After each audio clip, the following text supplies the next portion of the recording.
India TV YouTube channel को subscribe करें और बेल आइकन दबाएं। अब बात करेंगे उस ऑडियो क्लिप की जिसकी वजह से सियासी भूचाल आया हुआ है। बीजेपी ने दरअसल आज एक ऑडियो क्लिप जारी किया और ठीक एक महीना पहले दिग्विजय सिंह पाकिस्तानी पत्रकारों के साथ बात करते हुए इस चैट में दावा कर रहे थे कि कांग्रेस की यदि सरकार बनी तो कश्मीर में धारा 370 को बहाल कर दिया जाएगा। कांग्रेस की साजिश का प्लान अनलॉक।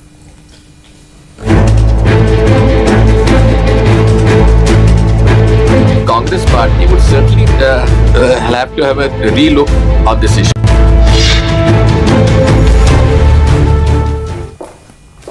कांग्रेस के सीनियर नेता और मध्य प्रदेश के पूर्व मुख्यमंत्री दिग्विजय सिंह के क्लब हाउस चैट पर बीजेपी ने जबरदस्त पलटवार किया है। बीजेपी प्रवक्ता संबित पात्रा ने कहा कि कांग्रेस की सोच राष्ट्र विरोधी है और उसका हाथ पाकिस्तान के साथ है। बीजेपी ने दिग्विजय सिंह का क्लब हाउस चैट जारी किया जिसमें दिग्विजय सिंह कश्मीर से आर्टिकल 370 लागू करने की बात कर रहे हैं। दिग्विजय सिंह ने कहा कि अगर कांग्रेस पार्टी सत्ता में आए तो वो 370 हटाने के फैसले पर विचार करेंगे। दिग्विजय के क्लब हाउस चैट में पाकिस्तानी रिपोर्टर शाहजेब भी मौजूद था। दिग्विजय सिंह का ये क्लब हाउस ऑडियो 12 मई का है। Democracy was not there in Kashmir when they revoked Article 370. Then Insaniyat was not there because they put everyone behind bars. And Kashmiriyat is something which is basically the fundamentals of secularism. Because in a Muslim majority state, there was a Hindu Raja, and both worked together. In fact, the reservation in Kashmir was given to the Kashmiri Pandits in government services. So therefore, the decision of revoking Article 370 and reducing the statehood of J&K is extremely, I would say, sad decision, and the Congress party would certainly have to have a relook on this issue. और इस पर अब चर्चा करने के लिए Congress party के वरिष्ठ नेता राशिद अल्वी साहब हमारे साथ जुड़ गए हैं। राशिद जी, बहुत बहुत स्वागत है आपका इंडिया टीवी पर। दिग्विजय सिंह ने जो बात कही है, क्या आप उस बात से इत्तेफाक रखते हैं? देखिए, दिग्विजय सिंह ने ये नहीं कहा है कि 370 को वापस लाया जाएगा। उन्होंने कहा जिस तरीके से 370 इंपोज किया गया, कर्फ्यू लगा के, एक्स चीफ मिनिस्टर्स को जेलों में डाल के, क्या ये तरीका है कोई कानून बनाने का? कश्मीर के लोगों को कॉन्फिडेंस में लेके 370 को हटाना चाहिए था। और आज अभी भी उन्होंने ये कहा, रिलुक लफ्ज इस्तेमाल किया है कि जिस तरह कश्मीर स्टेट का स्टेटहुड खत्म किया, वहां पे यूनियन टेरिटरीज बना दी हैं, उसको रिलुक करेंगे। कहीं उन्होंने ये नहीं कहा है कि 370 वापस लाया जाएगा। कश्मीर कांग्रेस पार्टी बार बार कह चुकी है 370 खत्म होना चाहिए, लेकिन कश्मीर के लोगों को एतमाद में लेके, कॉन्फिडेंस में लेके, आज तक भी कश्मीर के हालात ठीक नहीं हुए। अगर कश्मीर के लोगों को कॉन्फिडेंस में लिया जाता और फिर 370 रिवोक किया जाता तो न कर्फ्यू लगाने की जरूरत पड़ती, न वहां के लोगों को जेल में डालने की जरूरत पड़ती। यही दिग्विजय सिंह ने कहा है।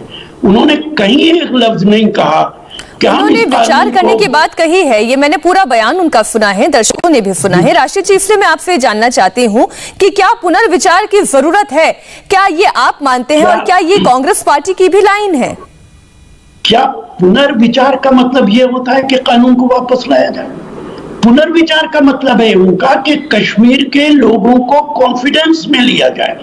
कांग्रेस पार्टी बहुत बार ये कह चुकी कि 370 वापस लाने का सवाल नहीं उठता है, 370 रिवोक हो गया है, लेकिन कश्मीर के लोगों को एतमाद में लेना चाहिए। वो आज तक सरकार नहीं ले पाई है। ये अगर दिग्विजय सिंह ने एक भी जुमला ये कहा हो कि हम 370 वापस लाएंगे तो बिल्कुल वो गलत है, लेकिन उन्होंने नहीं कहा। राशिद जी, कहा, केवल इस बयान की बात नहीं है, मैं कांग्रेस पार्टी का स्टैंड आपसे जानना चाह रही हूं। और वैसे भी अगर आर्टिकल 370 को हटाया गया तो पूर्ण बहुमत से लिया गया संसद का ये फैसला था। संसद का हर फैसला जबकि मोदी साहब के पास मेजॉरिटी है सही नहीं होता। किसान बैठा तो है पिछले 8 महीने से सड़कों पर, आप कहते रहिए संसद ने पास किया है, फिर क्यों बैठा है किसान?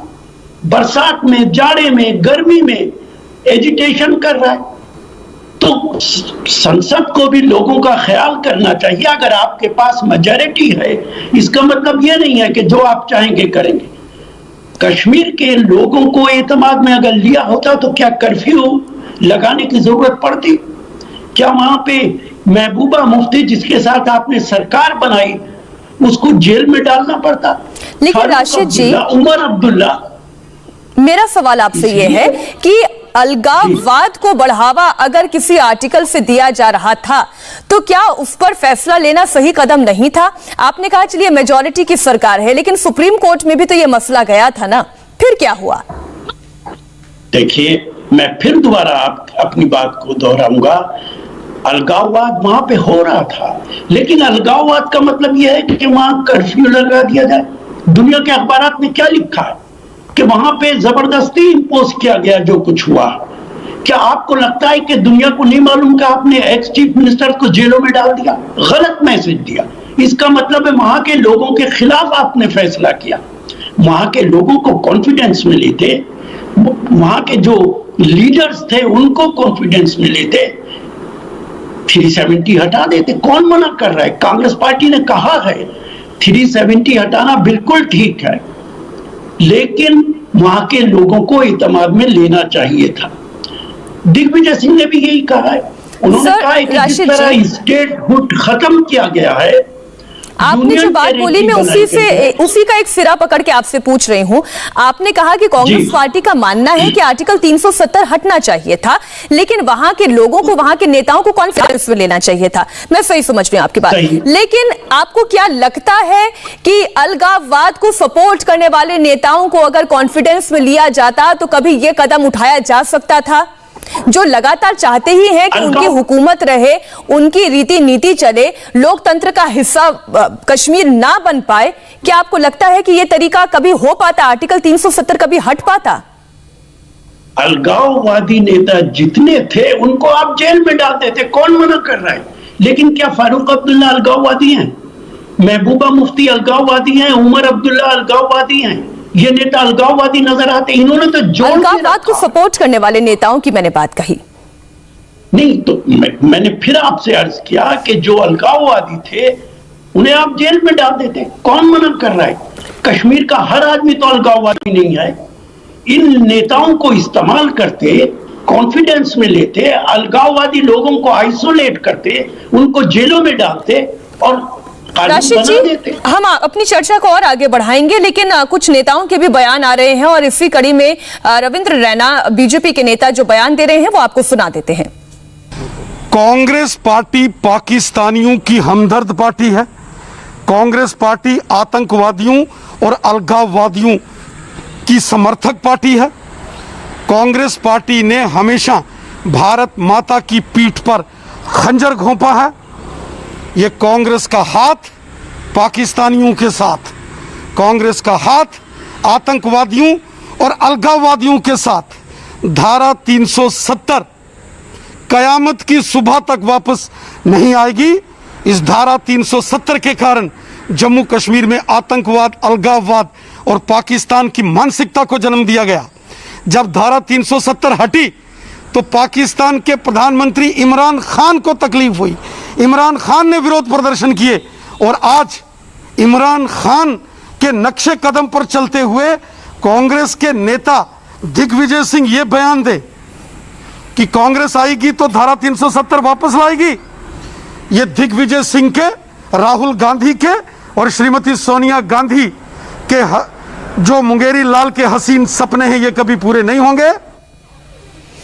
अब राशिद जी, रविंद्र रैना जो बात कर रहे हैं या फिर बीजेपी जो पक्ष रख रही है, बीजेपी का ये कहना है कि ये भारत का अंदरूनी मसला है, ये भारत की अंदरूनी प्रक्रिया है, ये संसद का लिया गया फैसला है। पाकिस्तान के पत्रकारों के साथ, नुमाइंदों के साथ इस बात की चर्चा करना कि अगर हम सत्ता में आए तो हम इस पर पुनर्विचार करेंगे, ये कहां तक जायज है? देखिए, दिग्विजय ने बिल्कुल किसी के साथ चर्चा नहीं की। कश्मीरी पाकिस्तानी जर्नलिस्ट हो सकते हैं, लेकिन आपको याद है देश के प्रधानमंत्री जापान में जाकर कह के आए थे, जब गीता भेंट की थी कि मेरे देश के सेकुलर लोग बड़े परेशान होंगे, नाराज होंगे। वो देशभक्ति थी। कितनी मिसालें मैं दूं नरेंद्र मोदी जी की। फ्रांस के अंदर उन्होंने कहा, जब फ्रांस ने कहा, फ्रांस के प्रेसिडेंट ने कि हम मीडिएट करते हैं पाकिस्तान और हिंदुस्तान के बीच, हमारे प्रधानमंत्री ने कहा कि नहीं, हम और पाकिस्तान सक्षम है। एक छोटे से सवाल का मुझे जवाब दीजिए राशिद जी, क्या आप कश्मीर से धारा 370 हटाना चाहते हैं? क्या ये कांग्रेस की मंशा है? मैंने फिर कितनी बार आपसे कहा, मेरे मुंह में अपने अल्फाज मत डलवाइए। कांग्रेस पार्टी हमेशा कहती 370 को वापस लाने का सवाल नहीं, लेकिन कश्मीर के लोगों को कॉन्फिडेंस में लेना। राशिद जी, माफी के साथ मुझे आपको रोकना पड़ रहा है। दिल्ली के मुख्यमंत्री। नमस्ते, मैं हूं मीनाक्षी जोशी। वीडियो और खबरों से अपडेट रहने के लिए India TV YouTube channel subscribe करें, बेल आइकन दबाना ना भूलें। जुड़े रहें इंडिया टीवी के साथ।